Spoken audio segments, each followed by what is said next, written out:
Hello. হ্যাঁ, আজকে তো পরীক্ষার খাতা বেরিয়েছে, যা বাজে রেজাল্ট হয়েছে।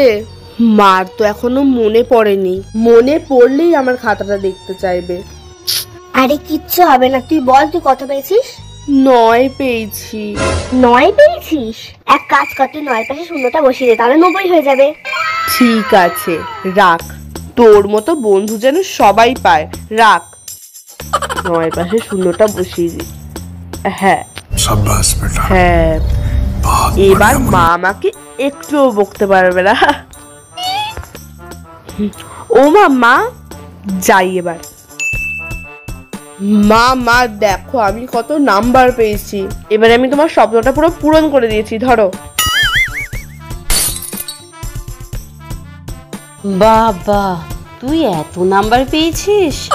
তাহলে তো তোর জন্য একটা গিফট অবশ্যই দরকার। তুই দাঁড়া, আমি গিফট আনছি, দাঁড়া। গিফট পাবো? মা চলে গেছে, মা গিফট আনতে গেল, কি মজা, কোনো কষ্ট না করেই ফল পেয়ে যাচ্ছি। বাবু তোর হাতটা পাক, গিফটটা নিবি তো? কি গিফট মা? 50-এ 90 পেয়েছিস তুই না? 50-এ 90 পেয়েছিস, বাহ, এত ভালো মার্কস। তোকে আন্টিরা 40 নাম্বার এমনিই বেশি দিয়েছে। 50-এ আমি 90 লিখে দিয়েছি, সত্যি আমি মাথা মোটা।